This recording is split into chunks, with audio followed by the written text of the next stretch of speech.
ఉంటుంది. உங்கள் விசுவாசம் மனுஷருடைய ஞானத்தில் அல்ல, தேவனுடைய பலத்தில் நிற்கும்படிக்கு. మాట్లాడను, స్వార్థ పఠించను, జ్ఞానయుక్తమైన తీయని మాటలను వినియోగింపక పరిశుద్ధాత్మయే దేవుని శక్తియు కనపరచు దుష్టాత్మను వినియోగించింది. அப்படி இருந்தும் தேறினவர்களுக்குரிய ஞானத்தை பேசுகிறோம்.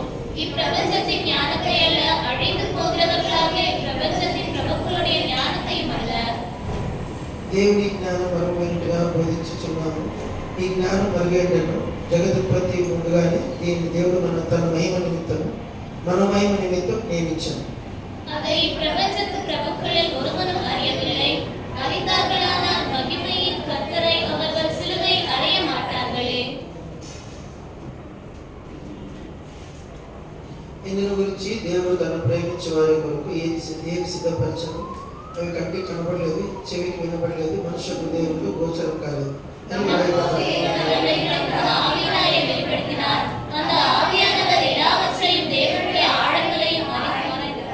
ఒక మనిషిని సంగతులు అతను నా మనుష్య ఆత్మకే కానీ మనుషుల్లో మరి ఎవరికి తెలియను, అలాగే దేవుని సంగతులు దేవుని ఆత్మకే కానీ మరి ఎవరికి తెలియవు.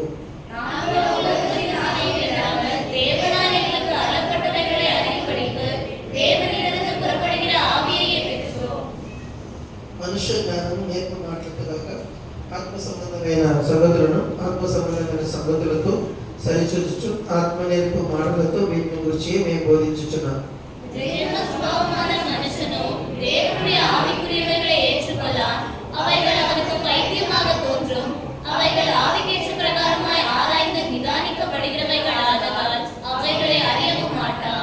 ఆత్మ సంబంధి అయిన వాడు అన్నింటినీ వివేచించుడు కానీ అతను ఎవరిని చేయతనని వివేచింపబడు.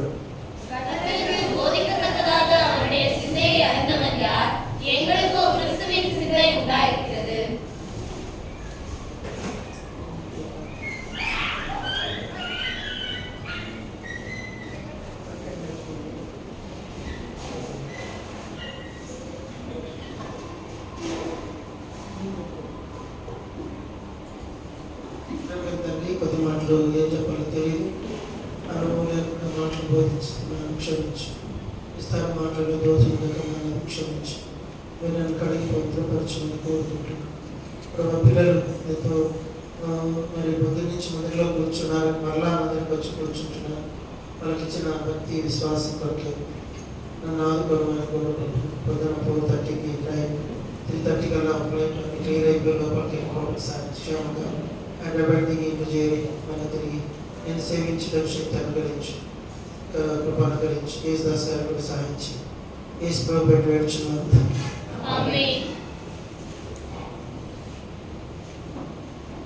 మీ కుటుంబాలలో ఎంతోమంది ఇళ్లలో కుటుంబ ప్రార్థన చేయొద్దండి.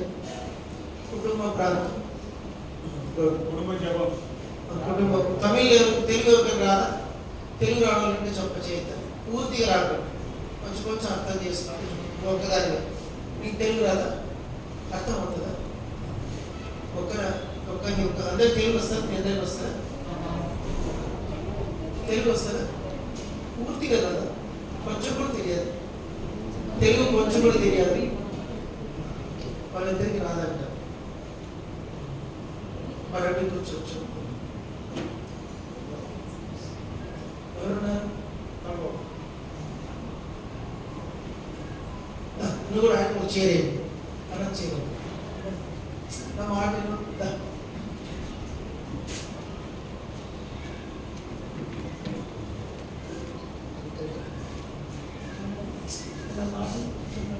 నేను పైన కూర్చొని తక్కువ ఏ కాదు క్షమిస్తాను.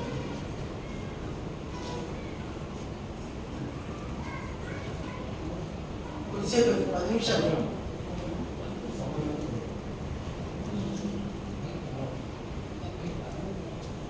బైక్ తీసుకోండి. నాకు బైక్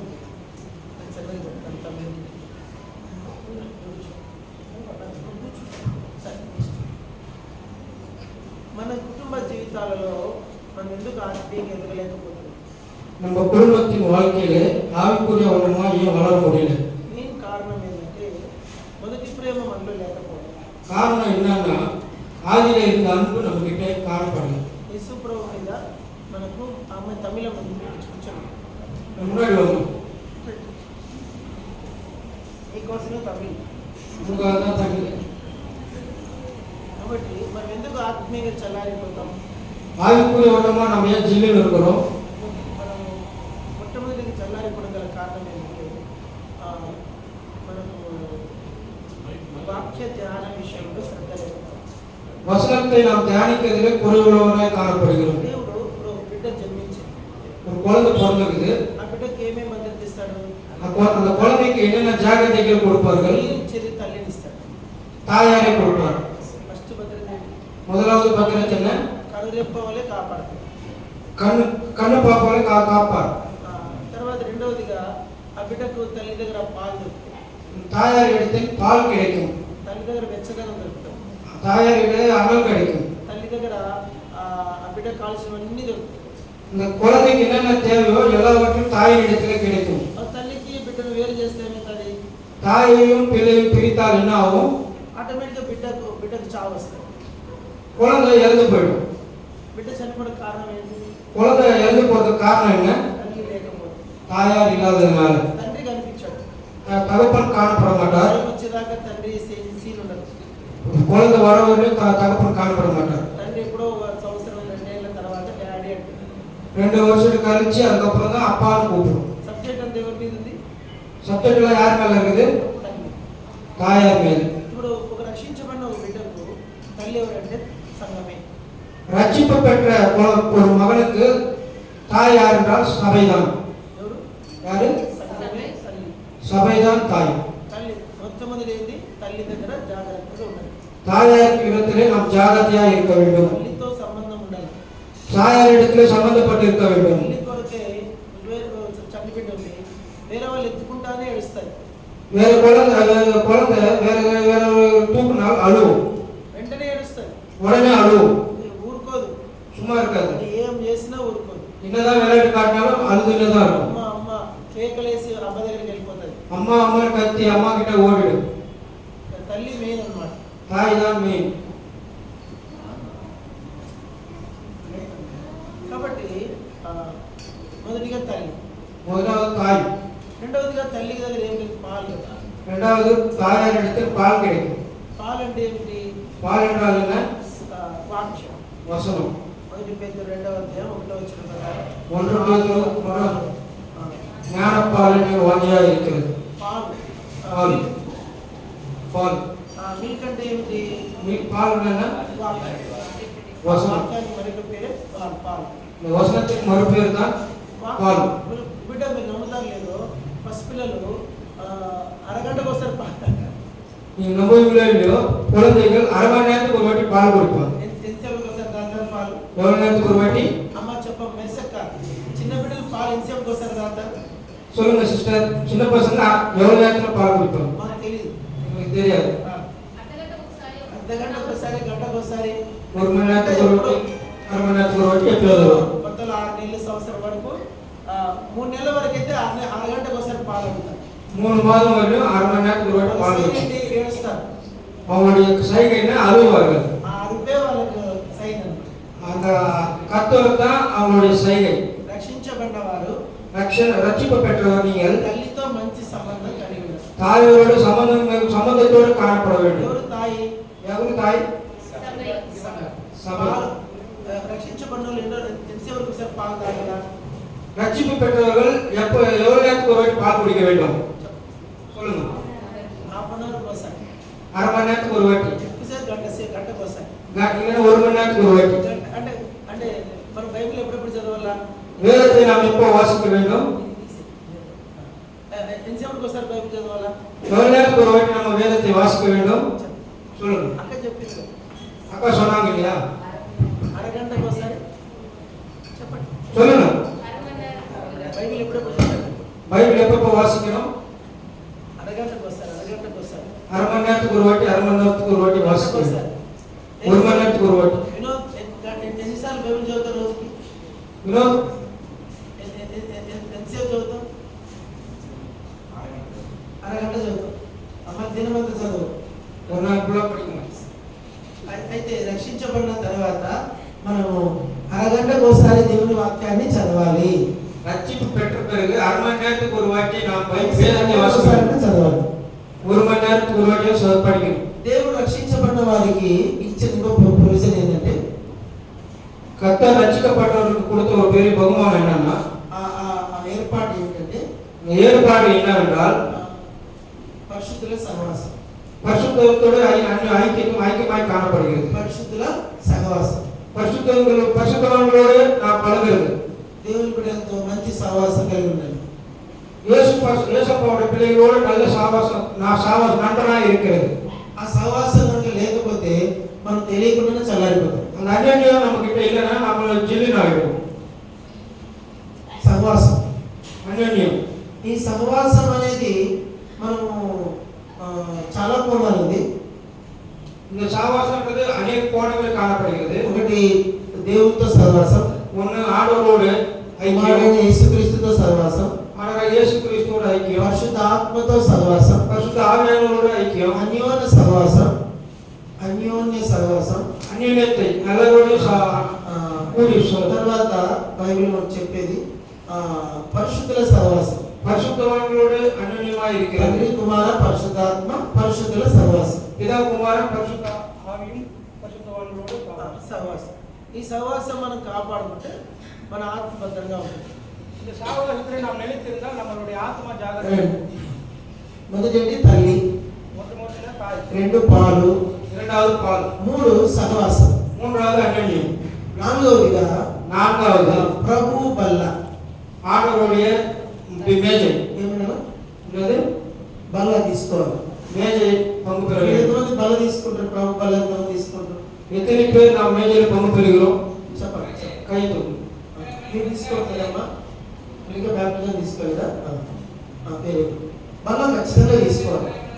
மேஜையில் கண்டிப்பா நாம் பங்கு பெற வேண்டும். శత్రువు మోసగిస్తాడు. మళ్ళీ சாத்தானானவன் நம்மளை மோசப்படுத்துவான். పడిపోవచ్చు. வீழ்ந்துருவோம். అంటే పడిపోవడం కాదు, కానీ కొన్నిసార్లు ఆత్మలో మనం చల్లారిపోయి కొద్ది పడిపోతాం. நாம் ஆவியிலே அரணா இல்லாமல் விழுந்து போயிடுவோம். ఇప్పుడు నేను 93 రక్షించబడ్డా. 93 రక్షింపు పెట్టారు. రక్షించబడిన తర్వాత నేను చెప్పగలను, నా దగ్గర ఫైర్ అనిచ్చిందని ఆ మంట దగ్గర ఒక 20 ఏళ్ళ కంటే ఎక్కువ, 20-23 ఏళ్ళ కంటే ఎక్కువ ఉంది. 93 அக்கள் கிட்ட 23 வருஷமா அந்த அக்னி அப்படியே காணப்படுகிறது. రక్షించబడినప్పటి నుంచి ఒక 25 ఏళ్ళు దేవునితో మంచి సంబంధం కలిగి ఉన్నాను. அக்கள் ரட்சிப்பு பெற்றதிலிருந்து 25 வருஷமாக ஆண்டவருடைய அன்பிலே காணப்படுகிறது. కాబట్టి మనకు మెయిన్ మంట ఉండాలి. நமக்குள்ள அக்னி எரிய வேண்டும். అది అనుభవపూర్వకంగా మనం దేవునితో రావాలంటే அனுபவமாக நாம் ஆண்டவர்கிட்ட வர வேண்டுமானால் లోతైన పశ్చాత్తాపం ఉండాలి. ஆழமான பశ్சாத்தாபம் காணப்பட வேண்டும். చెప్పండి, ఏం పశ్చాత్తాపం? என்ன பశ్சாத்தாபம்? లోతైన పశ్చాత్తాపం. ஆழமான பశ్சாத்தாபம். చెప్పండి, ఆళమాన పశ్చాత్తాపం. అంత మళ్ళీ చెప్పండి, ఆళమాన పశ్చాత్తాపం. మళ్ళీ చెప్పండి. ఆళమాన పశ్చాత్తాపం. అది రావాలంటే ఏం చేయాలి? ஒரு வர்ணம் என்ன பண்ணும்? ఏం చేయాలి? ఒంటరిగా వెళ్ళి ప్రభు పాదాల మీద పడి మనకు దేవుడు చూపించే ప్రతి పాపాన్ని ఒప్పుకోవాలి. தனிமையா போயிட்டு ஆண்டவருடைய பாதத்துல விழுந்து ஆண்டவர் காட்டுகிற ஒவ்வொரு பாவத்தையும் நாம் ஒப்புக்கொள்ள வேண்டும். నేను అంటాను, అది నువ్వు ఎంతగా పరిశుద్ధాత్మతో నింపబడాలంటే అంతగా నువ్వు పాపాలు ఒప్పుకోవాలి. எவ்வளோ பரிசுத்த ஆவியினாலே நிரப்பப்பட வேண்டுமானால் அந்த அளவுக்கு நாம் ஜெபிக்க வேண்டும். అర్థమైందా? புரியுதா? ఆ ఫైర్ అప్పుడు కాపాడబడుతుంది. அப்பதான் அந்த அனல் நம்மளை காப்பாற்றும். మీరు ఫైర్ లేకుంటే పడిపోతారు. அக்னி இல்லைன்னா விழுந்து போயிடுவோம். చిన్నగా మళ్ళా లోగా మొదటిగానే చెడ్డగవుతారు. మొదట ఫస్ట్ இருந்த விட மோசமான பாவத்துல விழுந்து రక్షణ పొందక ముందున్న చెడుతనం కంటే ఎక్కువ చెడుతనం వస్తాయి. ரட்சிப்புக்குள்ளாக இருந்ததுக்கு முன்னாடி இப்போ அதிகமா பாவத்துல விழுந்து. ఇక్కడ ఏమన్నాడు, ఒక ఇంట్లో దయ్యం వెళ్ళిపోయినాక అది ఆ ఇంట్లో దేవుని వాక్యం లేకపోతే మళ్ళీ వెళ్ళి ఏం చేస్తుందంట? ఎలాంటి దయ్యాలని? ஒரு வீட்டுல அந்த பேய், మరి చెడ్డమైన మరి 7 దయ్యములు. ஒரு வீட்டுல பேய் போயிடுச்சு. அந்த பேய் அந்த வீட்டுல வசனம் இல்லைன்னா அந்த பேய் போய் மறுபடியும் பொல்லாத 7 பேய்களை கொண்டு வரும். దయ్యాలలో మంచి దయ్యాలు ఉంటాయి, பேய்ல நல்ல பேய் இருக்குது, చెప్పండి, చెడ్డ దయ్యాలు ఉంటాయి, கெட்ட பேயும் இருக்குது, మరీ చెడ్డ దయ్యాలు ఉంటాయి. ரொம்ப கெட்ட பேயும் இருக்குது. చదవండి లూకా సువార్త லூக்கா எழுதின சுவிசேஷம் లూకాసు వార్త లూకా రాసిన సువిశేషం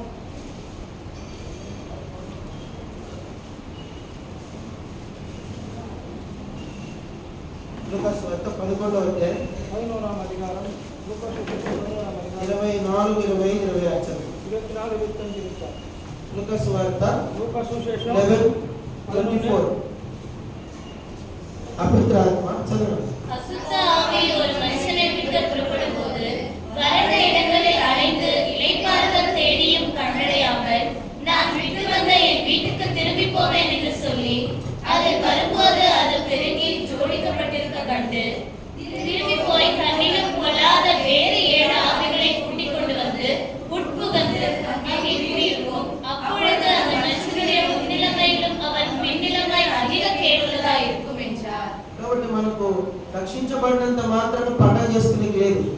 రక్షింపు పెట్టదనాల நம்ம கொண்டாட தேவையில்லை. పండగ చేసుకోవడం వీల్లేదు. நம்ம రక్షింపు పెట్టడం சொல்லி పండుగ கொண்டாட தேவையில்லை. ఎందుకంటే మనకు డేంజర్ చాలా, మనము రక్షణ పొందక ముందు కంటే ఇంకెక్కువ డేంజర్ జోన్లోకి వచ్చాం.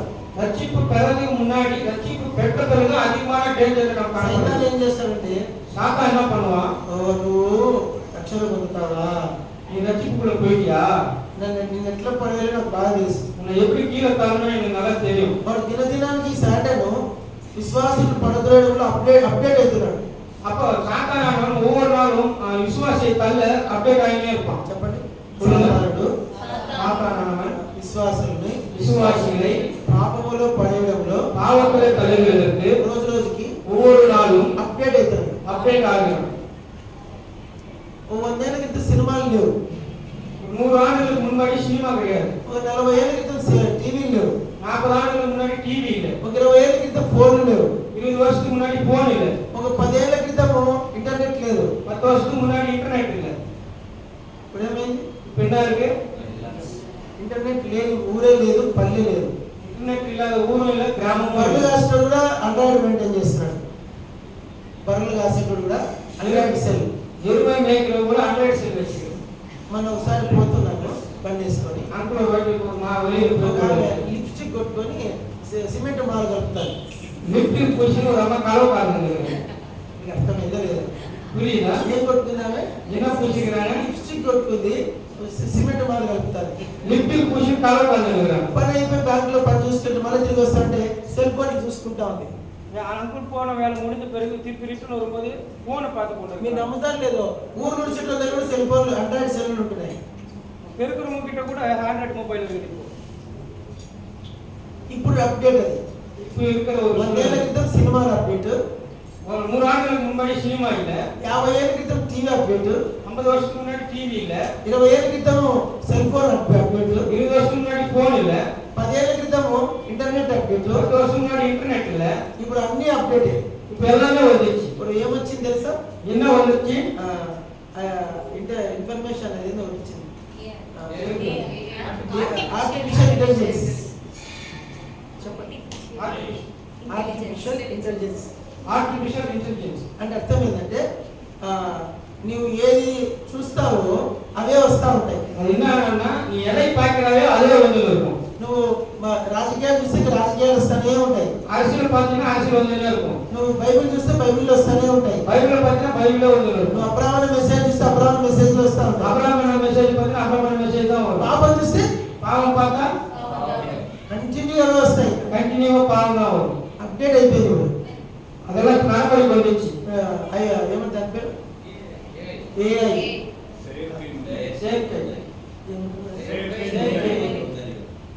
అప్డేట్ అయిపోయింది. ఇంకొకటి, ఇంకొక 10 ఏళ్ళ కింద అప్డేట్ అవుతారు. இன்னும் 10 வருஷத்துக்கு వచ్చినా இன்னும் எவ்வளவு பெரிய காரியங்கள் நடக்கும். ఒకప్పుడు నీ సంఘాలలో ఇంత గొడవలు లేవు. சபையில சண்டை இதுக்கு முன்னாடி இப்படிப்பட்ட சண்டைகள் கிடையாது. జోషం ఇట్లయితే ఎవరు కల్లోలో ఊహించారు. ஜெகோஷமா இப்படி யாவும் கனவுல கூட யாருமே கணனிக்கல. 2003లో నాకు పెళ్ళైంది. 2003లో அவருக்கு జోషమాకు ఫిలిప్పీకి రమ్మంటే వచ్చాను. ఫిలిప్పీకి வருஷம்க்கு வந்தாரு. అప్పుడు సండే గ్యాదరింగ్ 2000 మంది. அப்போ వర్షిప్ పనికి ஞாயிற்றுக்கிழமைக்கு 2000 பேர் வருவாங்க. జోషమా 20 ఏళ్ల క్రితము ఆరాధనకి ఎంతమంది వచ్చేవారు? జోషమాలో 20 வருஷம் முன்னாடி 2000 మంది వచ్చేవారు. 20,000 பேர் 16,600 பேர் జోషమా క్రికెట్ ఆడేది. జోగోషమా ఫుల్ నిలబడి இருக்கும். ఈరోజు ఏమైంది? இன்னைக்கு எப்படி இருக்குது ఊహించండి. நினைத்து பாருங்க. అంటే సాతాన్ ఇప్పుడు ఏం చేస్తున్నాడు? சாத்தான் என்ன பண்றான்? డైరెక్ట్ సంఘాల మీద పడుతున్నాడు. போய் சபைகள் மேல விழுந்துறான். ఎందుకు పడుతున్నాడు? யார் அடிக்கிறான்? சொல்லுங்க. సంఘాల మీద పడుతున్నాడు. சபைகள் மேல விழுந்துறான். ఇప్పుడు ఈ రేపులా మన ఎలక్షన్స్ ఉన్నాయి. மறுநாள் எலெக்ஷன் இருக்கு. ఒకవేళ బీజేపీ వచ్చిందనుకో, ஒருவேளை பிஜேபி வந்ததுன்னா ఇంకా శాసనాలు చట్టాలు ఎట్లా మారుతాయో ఊహించుకోలేదు. இந்த சபைகள் சட்டமன்றங்கள் எப்படி மாறும் தெரியல. అటాక్ ఎవరి మీద తెలుసా? చర్చెస్ మీద, పాస్టర్ల మీద, బిలీవర్స్ మీద. విశ్వాసుల మీద, పాస్టర్ మీద, సభ్యుల మీద என்ன நடக்குதோ தெரியாது. మరో ఉత్తరప్రదేశ్ ఇండియా అవుతుంది. இன்னொரு உத்தரப்பிரதேஷ் இந்தியா ஆகும். దగ్గర ఇప్పటిదాకా ఉత్తరప్రదేశ్ 2 లక్షల మంది క్రైస్తవులు జైలు వేశారు. 2 లక్షల 10,000 మంది పాస్టర్లే. 2 లక్షల பேர் జైల్లో పోయినారు ఉత్తరప్రదేశ్లో. அதுல 200 பேர் పాస్టర్స్. మీకు ఆల్రెడీ తెలుసు మణిపూర్ ఎంత భయంకరంగా చేశారు. మణిపూర్ ఎవరు పేరు భయంకరమైన ఛత్తీస్గఢ్లో పబ్లిక్ పాస్టర్లను చంపేస్తున్నారు. పబ్లిక్ పాస్టర్స్ కొనున్నారు. ఫిమేల్ మేల్ కూడా చూడట్లేదు. మెయిన్ ఫీమేల్ అని కూడా పాడుతుంది. అంటే అప్డేట్ అవుతున్నాడు వాడు. కారు రెండు పోయి పెట్టుకుంటున్నారు. బెంగళూరులో మందిరంలోకి వచ్చి చర్చి పాస్టర్ చెప్పుతో కొట్టి కాంగ్రిగేషన్ లోనే అది పులిగోరలు పెట్టి గొంతు మీద కోశాడు. சபையில பெங்களூர்ல ஒரு பாஸ்டர் மேல செருப்பால் அடிச்சு இந்த புலி நகத்தால கீறி போயிருக்காங்க. சபை நடந்து கொண்டு చర్చి బయట నుంచి కొట్టడం కాదు, చర్చి లోపలికి వచ్చి కొడుతున్నారు. சபைக்கு வெளியே இல்ல, சபைக்கு உள்ள வந்து அடிக்கிறாங்க. అప్డేట్ అవుతున్నాడు సాటన్. இப்படிப்பட்ட பொல்லாத காரியங்கள் நடந்து கொண்டு இருக்கிறது. పాస్టర్ల మీద పడి పాస్టర్లు అయిపోయిన స్టార్ట్ ఎవరికి చేస్తారు? ఇంకా பாஸ்டர் முடிஞ்ச பேருக்கு யார் மேல வருவான்? విశ్వాసం మీద. తమాషా చేసుకోవడానికి వీల్లేదు. ఇంకా తమాషా చేయడానికి వీల్లేదు. తమాషా పాడడానికి నాకు పొగమే కూడాదు.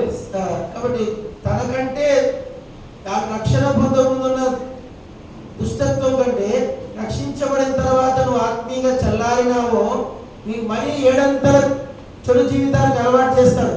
ரட்சிப்பு பெறதுக்கு முன்னாடி நீ வாழ்க்கை ரட்சிப்பு பெற்ற பிறகு வாழ்ந்தீனா 7 தீங்கு உன்னை வந்து அனுபவம். విశ్వాసం కాపాడడానికి ఏముంది? విశ్వాసం కాపాడడానికి అన్నీ ఉంది. తాయి இருக்குது, పాలు ఉన్నాయి, సహవాసం ఉంది, సహవాసం இருக்கு. తర్వాత ప్రభు బల్ల ఉంది, கர்த்தருடைய மேஜை இருக்கு. బల్ల అంటే ఏం చేయాలా? மேஜை என்ன பண்ணணும்? వారం ఏదో ఆచారంగా తీసుకోవడం కాదు. ఆచారమా పనులు పెరగదు. బల్ల దగ్గరికి వచ్చినప్పుడు மேஜைக்கு பக்கத்துல நம்ம சுட்டு வரும்போது ఒక్క పాపం ఉన్నా బల్ల తీసుకోకూడదు. ஒரு பாவம் இருந்தாலும் நம்ம மேஜையில கொண்டு போயிடக்கூடாது. ఒక్క పాపం ఉన్నా, ஒரு சின்ன பாவம் இருந்தா கூட ఒక్క చిన్న ఆదివారం పొద్దున మీరు లేట్గా 9:30 అంటే 9:30కి 1 నిమిషం లేట్గా వస్తే బల్ల తీసుకోకూడదు. 9 மணி நான் 9:39 வந்தா கூட நீங்க மேஜையில கொண்டு போயிடக்கூடாது. కుటుంబ ప్రార్థన చేసుకోకుండా బల్ల తీసుకోకూడదు. குடும்ப ஜெபம் வைக்காம நீங்க மேஜை அனுசரிக்க கூடாது. రైతు ఇవ్వకుండా నువ్వు బల్ల తీసుకుంటావు. రైతు దశభాగం கொடுக்காம நீ எப்படி மேஜையில கொண்டு போயிடும்? చాలా మంది దశభాగం ఇయ్యరు, దశభాగం అనేది బల్ల తీసుకుంటారు. மேஜையில கொண்டு போயிருவீங்க. సువార్తే చేయరు, బల్ల తీసుకుంటారు. சுவிசேஷத்தை அறிவிக்க மாட்டீங்க. ఒకరికి కూడా యేసు ప్రభు గురించి చెప్పరు. ஆண்டவர் குறித்து யாருக்கும் சொல்ல மாட்டீங்க. మళ్ళీ బల్ల తీసుకుంటారు. மறுபடியும் வந்து மேஜையில கொண்டு బల్ల போயிருவீங்க. తీసుకోవాలంటే மேஜையில கொண்டு போயிருந்தா మందిరానికి లేట్ రాకూడదు, சபைக்கு லேட்டா வரக்கூடாது, కుటుంబ ప్రార్థన చేయకుండా బల్ల తీసుకోవద్దు, குடும்ப ஜெபம் இல்லாம மேஜையில கொண்டு போயிருந்தா దశభాగం దొంగలించి బల్ల తీసుకోవద్దు, దశభాగం తిరిగి நம்ம மேஜையில கொண்டு போயிடக்கூடாது. ఒకరికి వ్యతిరేకంగా గొడవ పడి కూడా బల్ల తీసుకోకూడదు. వ్యతిరేకంగా யாருக்கும் பிரச்சனை போட்டு நம்ம மேஜையில கொண்டு ఎవరి போயிடக்கூடாது. గురించి వేరే వాళ్ళ దగ్గర చెడు చెప్పకూడదు. ఈయన పేరు ఏం పేరు? పాల్బాబు గురించి ఎవరి దగ్గర ఒక్క మాట స్లిప్ అయి మాట్లాడినా నువ్వు బల్ల తీసుకోకూడదు. என்னை குறித்து இல்லை மற்றவர்கள் குறித்து நீங்க குறை சொல்லிட்டீங்கன்னா அதை நீங்க மேஜையில கொண்டு போயிடக்கூடாது. అప్పుడు ఏం చేయాలా? அப்ப என்ன பண்ணணும்? చేసుకొని బల్ల తీసుకోవాలి. நாம் சரி செய்து கொண்டு மேஜையில கொண்டு போயிட வேண்டும். చాలా మంది మీలో బైబిల్ ఒక్కసారి పూర్తి చేయరు, బల్ల తీసుకుంటారు. பைபிள் முழுசா படிச்சிருக்க மாட்டீங்க, ஆனா மேஜையில கொண்டு போயிருவீங்க. వేషం వేసుకుని తిరిగే చాలా మంది ఉన్నారు. வேஷம் போட்டு తిరిగి நிறைய பேர் இருக்கிறாங்க. వేషాన్ని ఇంగ్లీష్లో ఏమంటాం? వేషం వేషం మేకప్ ఏమంటారు? ఇంగ్లీష్లో ఏమంటారు? ఇంగ్లీష్లో యాక్టింగ్ நடிப்பு. క్రైస్తవులు మంచి యాక్టర్స్ అయినారు. இப்போ கிறிஸ்தவர்கள் ரொம்ப நடிக்க ஆரம்பிச்சிட்டாங்க. లోకమంతా ఉంటుంది, మందిరంలో మందిరంలోకి వచ్చి భక్తులు వేషం వేసుకుంటారు. உலகம் அவங்க ஃபுல்லா இருக்கும், உள்ள வந்து வேஷம் போடுறாங்க. ఇంకొక విషయం చెప్తాను, இன்னொரு விஷயம் சொல்றேன். చదవండి. తెస్సలోనికీయులకు రాసిన మొదటి పత్రిక 5వ అధ్యాయం. தெசலோனிக்கேயர் முதலாம் அதிகாரம். మొదటి తెస్సలోనికీయులకు 5వ అధ్యాయం முதல் தெசலோனிக்கேயர் 5ஆம் அதிகாரம். చదవండి. 22వ వచనం. 22. మొదటి తెస్సలోనికీయులకు 5:22. முதல் தெசலோனிக்கேயர் 5:22. చదవండి. பொல்லாங்காய் தோன்றுகிற எல்லாவற்றையும் விட்டு விலகுங்கள். చెప్పండి, మరొకసారి చదవండి. பொல்லாங்காய் தோன்றுகிற எல்லாவற்றையும் விட்டு விலகுங்கள். కింద అక్కడ ఒక నంబర్ ఇచ్చారు, కింద చదవండి. கீழே படிங்க நம்பர். కీడుగా కనబడు ప్రతి దాని నుండి. பொல்லாங்காய் தோன்றுகிற எல்லாவற்றையும். తెలుగులో ఉంది.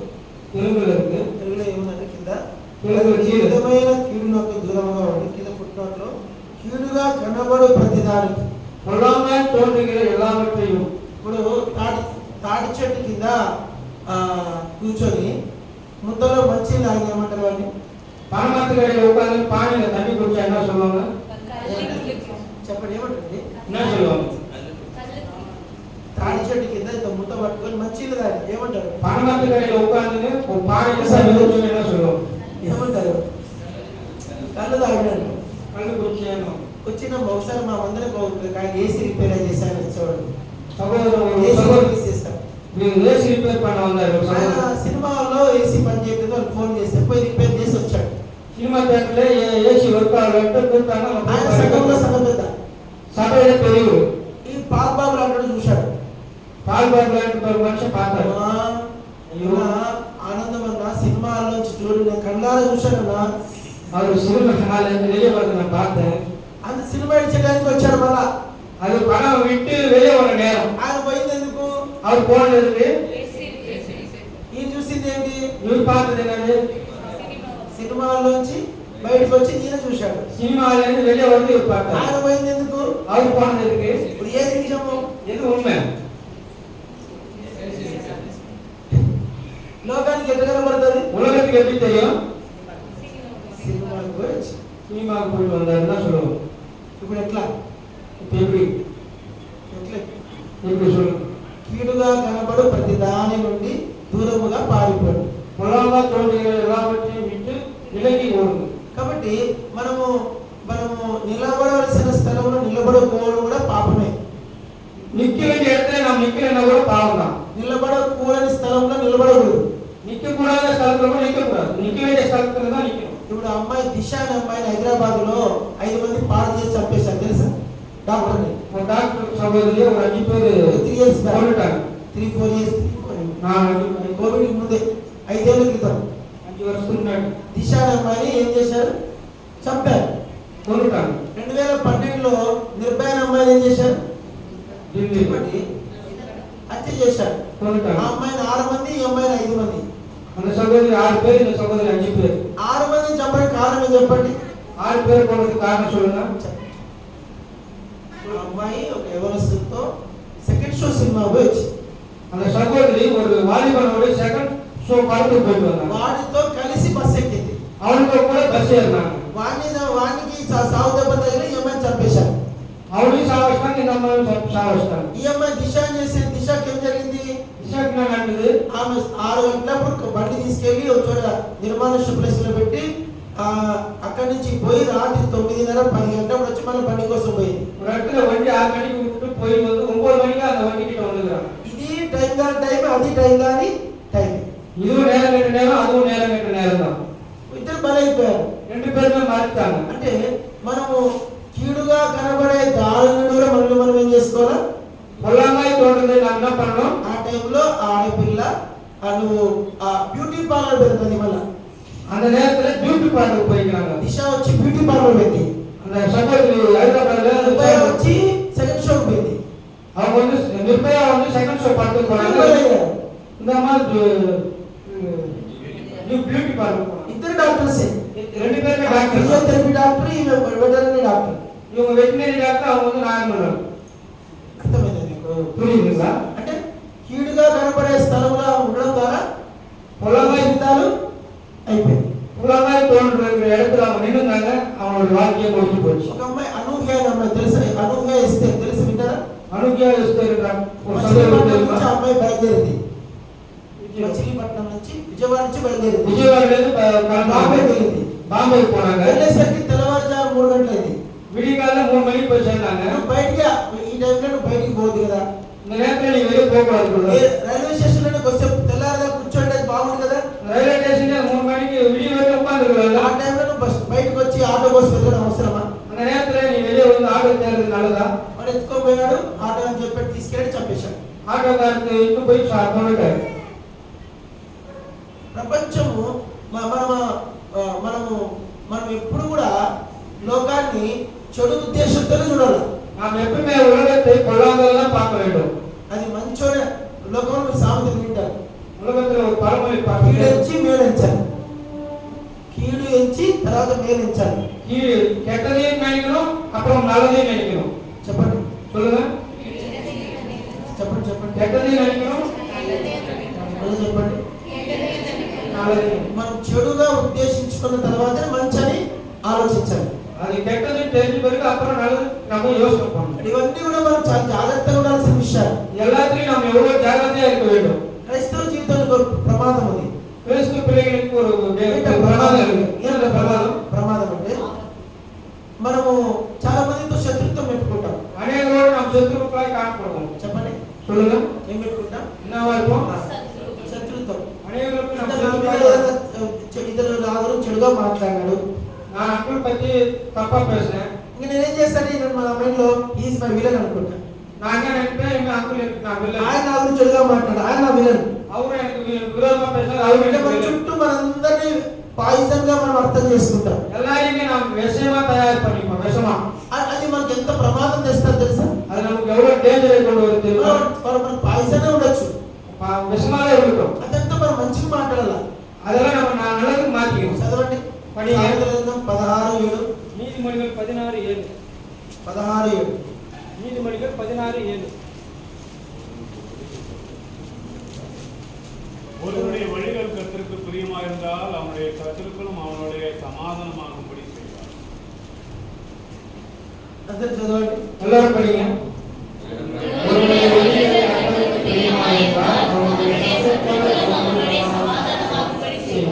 ముందు మన ప్రవర్తన దేవుని దృష్టికి అంగీకారంగా ఉండాలి. நம்மளுடைய காரியங்கள் கர்த்தருக்கு பிரியமா இருக்கணும். అప్పుడు మన శత్రులందరూ ఏమవుతారు? మనకు அப்ப நம்ம சத்துருக்கள் என்ன ஆயிடுவாங்க? మిత్రులే. ஸ்நேகிதர்களாக மாறிடுவாங்க. మన శత్రువులు మిత్రులుగా చేసుకోవడమే ఆత్మీయత. நம்மளுடைய சத்துருக்களை நண்பராய் மாற்ற வேண்டியது ஆவிக்குரிய మనం வாழ்க்கை. ఎట్లంటే మిత్రులను శత్రువుగా చేసుకుంటాం. நாம் எப்படின்னா నన్మலை కూడా శత్రువా మాట్లాడుకోవాలి. తెలుగులో సామెత ఉంది, పాలు వచ్చే వరకు గడ్డేసి బతికించుకోవాలంట. తెలుగులో ஒரு பழமொழி இருக்குது, பால் கொடுக்கிற எருமைக்கு புல்லு போட்டு దానా వేసి గడ్డేసి బతికించుకోవాలి. புல்லு போட்டு அதை உயிர் வாழ வைக்கணும். అది పాలు ఇచ్చే బర్రె కదా, పాలు రోజుకి 5 లీటర్లు 10 లీటర్లు 12 లీటర్లు ఇస్తుంది. దానికి ఇంత వేటేస్తే బతుకుతావి, ఇంత పాలు ఇస్తుంది. டெய்லி பால் கொடுக்குது இல்லையா, அது தீனி போட்டாதான் அது வாழும், அப்பதான் பால் கொடுக்க முடியும். సంఘాలలో మందిరాలు ఏం చేసుకుంటామంటే అందరిని శత్రువులు చేసుకుంటాం. சபையில நாம் என்ன பண்றோம், எல்லாரையுமே சத்துருவா பார்க்கிறோம். భర్తను ఆఖరికి ఎంత తయారవుతామంటే భర్తను కూడా శత్రువు చేసుకుంటాం. ஒருத்தர் கணவரை கூட சத்துருவா மாத்திக்கிறாங்க, భార్యని శత్రువు చేసుకుంటాం, மனைவியை கூட சத்துருவா மாத்திக்கிறாங்க, పిల్లలు కూడా శత్రువులు చేసుకుంటాం. பிள்ளைங்க கூட சத்துருவா மாறிடுறாங்க. ఆఖరికి నీకు నీవే శత్రువు అవుతావు. கடைசியில உனக்கு நீயே சத்துருவா மாறிடு. అయ్యో చాలా సందర్భాలు చూశాను. హైదరాబాద్ లో நிறைய காரியங்கள் நம்ம பார்த்துக்கிறேன். కాబట్టి ఈ శత్రువు ఆఖరికి ఏం చేస్తాడు, నువ్వు వేస్ట్, నువ్వు సూసైడ్ చేసుకో అంటాడు. இந்த சத்துருவாக என்ன பண்ணுவான், நீ வேஸ்ட், இன்னும் தற்கொலை பண்ணிக்கோ. సూసైడ్ చేసిన వాళ్ళు లేరండి? தற்கொலை பண்ணிக்க நிறைய பேர் இருக்காங்களா இல்லையா? చెప్పండి, சொல்லுங்க. ఎందుకు సూసైడ్ చేసుకుంటారు తెలుసా? எதுக்கு தற்கொலை பண்ணிக்கிறாங்க தெரியுமா? ఆఖరికి వాళ్ళకు వాళ్ళే அவங்களுக்கு அவங்களே శత్రువులు. சத்துருவா மாறிட்டாங்க. కాబట్టి మనం అందరితో మిత్రులుగా ఉండడానికి ప్రయత్నించాలి. எல்லாரோட ஸ்நேகமா இருக்க நாம் பிரயத்னம் ఎవరు பண்ணணும். శత్రువులు ఉండకూడదు, நமக்கு யாருமே சத்துருவா ఎవరు இருக்கக்கூடாது, శత్రువులు ఉండకూడదు. ஒரு சத்துரு கூட இருக்கக்கூடாது. చెప్పండి చెప్పండి. சொல்லுங்க. ఒక్క శత్రువు కూడా మనకు, ஒரு சத்துரு கூட நமக்கு, వాడు మనం కీడు చేసినా వాడికి మేలు చేయాలి. அவன் நமக்கு கெடுதல் செய்யலாம், நாம் நல்லது செய்யணும். వాడు మనకు మేలు చేయకపోయినా వాడు మేలు చేయాలి. அவன் நல்லது செய்யலாம் கூட அவன் நல்லது செய்யணும். 3 నీతి చెప్తా పలకండి. దేవుని నీతి, 3 நீதி சொல்லுங்க.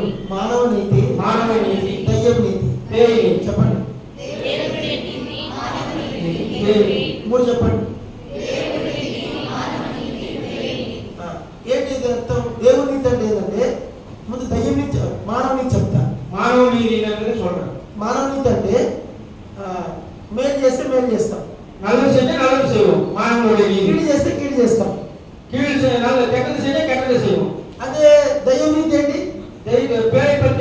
లేదు దేవుని నీతి ఏంటి? దేవుడి నీతిగా కీడు చేసిన వారికి మేలు చేస్తాం. చెడ్డలు చేయడం కూడా నల్లలు చేయడం. మానవ నీతి ఏంటి? మేలు చేస్తే మేలు చేస్తాం. మనిషిలోని నీతిగా కీడు చేస్తే కీడు చేస్తాం. దేవుని నీతి ఏంటి? కీడు చేసిన మేలు చేయడం దేవుని నీతి. దయ్యం నీతి? దేవుడి నీతిగా మేలు చేసినా కూడా మూడు విషయాలు. దయ్యం నీతి, మానవ నీతి, దేవుని నీతి. దేవుడి నీతి, దేవుడి నీతి, మనిషిలోని నీతి. మానవ నీతి ఏంటి? మానవుడి నీతిగా మానవుడి నీతిగా కెడుదలు చేయాలి, నల్లలు చేయాలి, నల్లలు చేయాలి, కెడుదలు చేయాలి, కెడుదలు చేయాలి. దయ్యం నీతి?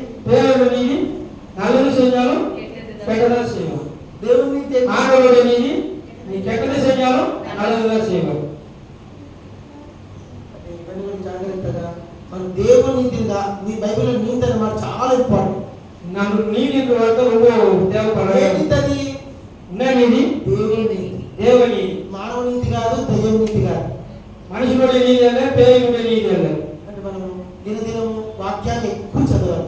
ஒவ்வொரு நாளும் ஆண்டவருடைய வார்த்தை உட்கார்ந்து படிக்க வேண்டும். ఈ బైబిల్కి ఒక లక్షణం ఉంది. நம் பைபிளுக்கு ஒரு இது இருக்கு. ఇది కనీసం ఒక మనిషి 25 సార్లు చదివితే కొంచెం నమ్ముతాది మనల్ని. நாம் ஒரு மனுஷன் இந்த வேதத்தை 25 முறை வாசித்தானா கொஞ்சம் இந்த வேதத்தை நம்பும். ఒక 40 సార్లు నమ్మినాక నీతో మాట్లాడతాది. 40 వాటి నీ படிச்சினா உன்னோட பேசும். 50 సార్లు పూర్తి చేస్తుంటే నిన్ను బలపరిచి నిన్ను ప్రసిద్ధికి ఎక్కిస్తాడు. 50 వాటి నీ படிச்சினா உன்னை பலப்படுத்தி స్థిరపరుస్తుంది. నిన్ను ప్రసిద్ధి చేస్తుంది. உன்னை உயர்த்தும், ప్రస్తాపపడుతుంది. 5 సార్లు బైబిల్ పూర్తి చేసి చూపించండి. బైబిల్ 5 వాటి వేదத்தை బైబిల్ 5 సార్లు పూర్తి చేసి చూపించండి. నా వేదத்தை 5 వాటి முடிச்சிட்டேன் அப்படின்னு நமக்கு చూపించండి. 1 2 3 3 సార్లు పూర్తి చేసి చూపించండి. 3 వాటి படிச்சோம் காசி 3 సార్లు 3 వాటి 10 సార్లు పూర్తి చేసి చూపించండి. 10 వాటి படிச்சோம் 20 సార్లు 20 వాటి పేరన్నా రాజు రాజు ప్రైజ్ లార్డ్ బ్రదర్ 10 సార్లు పూర్తి చేసి చూపించండి. 10 వాటి படிச்சோம் తిరుగుతాడు. 20 సార్లు పూర్తి చేసి చూపించండి. 20 వాటి படிச்சோம் కాసి సామె 20 30. నేను మీకు చెప్తున్నాను యవనస్తులకి, వాలిబర్లకు சொல்லுகிறேன். మీరు కనీసం 20 ఏళ్ళ వయసు వచ్చే లోపు 22 23 ఏళ్ళు వచ్చే లోపు కనీసం 10 సార్లు బైబిల్ పూర్తి చేయండి. 23 వయసు వరకుள்ள நீங்க కనీసం 10 రోజులు బైబిల్ పడి. పాలు తాగే పిల్లలు ఎంతసేపు వస్తారు? పాలు తాగితే குழந்தை பால் குடிக்கிறது எத்தனை வாட்டி பால் குடிக்கும்? கவர்மெண்ட் ஒரு பால் குடிக்கும். మరి అరగంటకు వస్తారు బైబిల్ చదివి. అర మణి நேரத்துக்கு ஒரு வேதத்தை வாசி.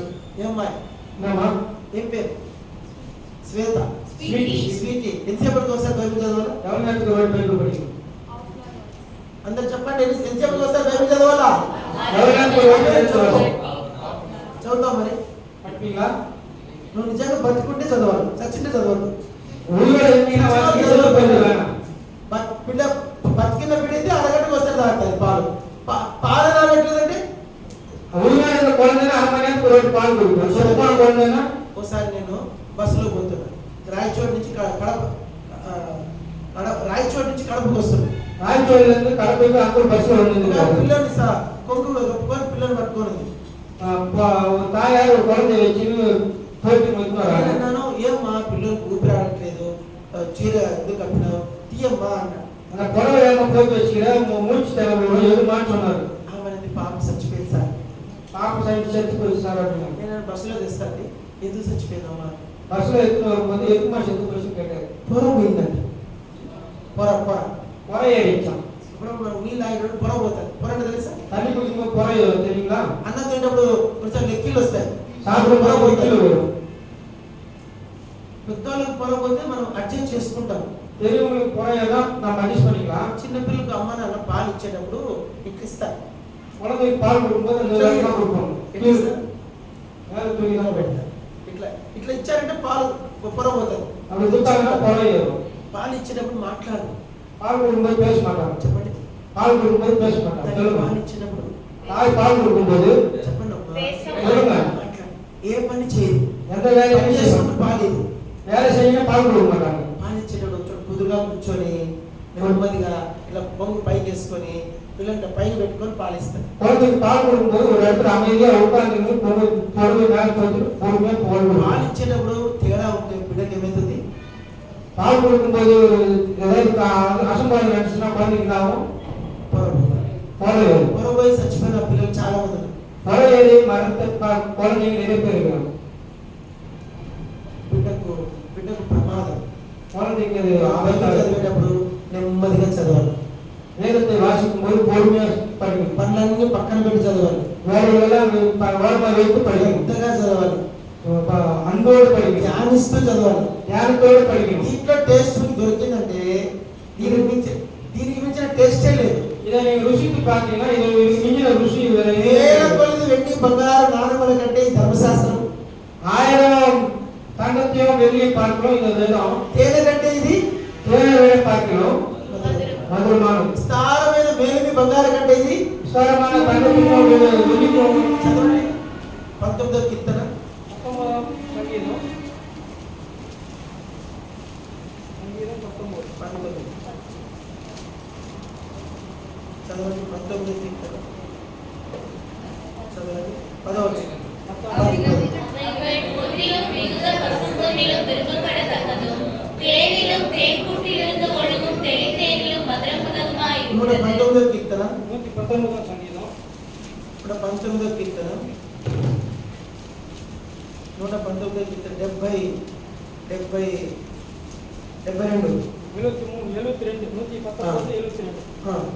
அநேகமாயிரம் பொன்வெள்ளியை பார்க்கிலும் நீர் விளக்கின வேதமே எனக்கு நலம். అమ్మా ఇప్పుడు మీకు నెలకు ₹1,00,000 జీతం ఇస్తారంటే చేరుతారు చేయరా? ஒரு லட்ச ரூபாய் சம்பளம் கொடுத்தா வேலை செய்வீங்களா செய்ய மாட்டீங்களா? చెప్పండి. சொல்லுங்க. ₹1,00,000 శాలరీ ఇస్తామంటే పోతారా పోరమ్మా? ஒரு லட்ச ரூபாய் சேலரி தருவோம் வருவீங்களா வேலைக்குன்னா போவீங்களா போக மாட்டீங்களா? దానికంటే 2 లక్షలు 3 లక్షల కంటే విలువైంది ఈ బైబిల్. 2 లక్షలు 3 ఈ బైబిల్ లక్షలు ఎప్పుడు ఏమా బాయ్స్ గర్ల్స్ చెప్తున్నాను మీకు అందరూ చెప్తున్నాను ఎప్పుడు చూసినా Bible Bible Bible Bible Bible Bible చదవండి. మీరు ఒక నెలకు 10 లక్షలు సంపాదించే వారికంటే గొప్ప స్థితిలో తెస్తారు దేవుడు. நீங்க வேதத்தை நல்லா வாசிக்க 10 லட்சம் சம்பாதிக்கிறவங்களை பார்க்கணும் அதிகமான ஒரு நிம்மதி உங்களுக்கு கிடைக்கும். లేదంటే బైబిల్ అబద్ధమైంది.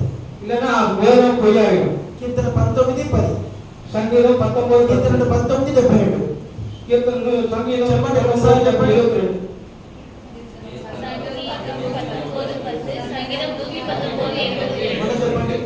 సంగీతం 119:10 సంగీతం 119 19 కీర్తన 72 వచ్చాడు. 19 కీర్తన 10 రెండు చోట్ల ఏమో చెప్పండి. రెండు இடத்துல என்ன வரும்? విస్తారమైన మేలిమి బంగారు కంటెను విస్తారమైన మేలిమి బంగారం కంటెను பண்டத்தை காட்டிலும் வெளியே காட்டிலும் ధర్మశాస్త్రం నాకు கர்த்தருடைய வேதம் விலையை பெற்று వేల కొలది వెండి బంగారు నాణ్యముల కంటే నీ ధర్మశాస్త్రం నాకు ప్రియమైనది. இந்த வேதம் எனக்கு ரொம்ப பிரியமானது நல்லது. బంగారం కంటే విలువైందండి. தங்கத்தை காட்டிலும் விலை உயர்ந்தது. ఈ వాక్యాన్ని ఎక్కువ చదవండి. இதை உட்கார்ந்து வாசிங்க. పాలు ఎక్కువ తాగండి. அதிகமா பால் குடிங்க. శ్రద్ధగా దేవుని వాక్యం చదవండి. பொறுமையா உட்கார்ந்து அன்போடு இந்த வேதத்தை வாசிங்க. నెమ్మదిగా మీరు పైకి వస్తారు. கொஞ்சம் படிப்படியா நீங்க 25 సార్లు నుంచి 40 సార్లు 50 సార్లు పూర్తి చేయండి. కనీసం 25 సార్లు மினிமம் ஒரு 25 வாட்டி இந்த வேதத்தை வாசிங்க. కొత్త నిబంధన 100 సార్లు చదవండి. புதிய ஏற்பாடு 100 வாட்டியாவது படிக்கணும். నెలకోసారి కొత్త నిబంధన ఇంపోజ్ చేయాలి.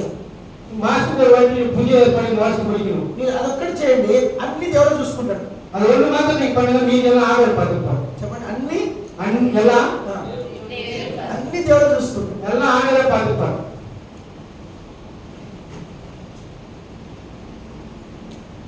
ప్రార్థన ஜெபம்.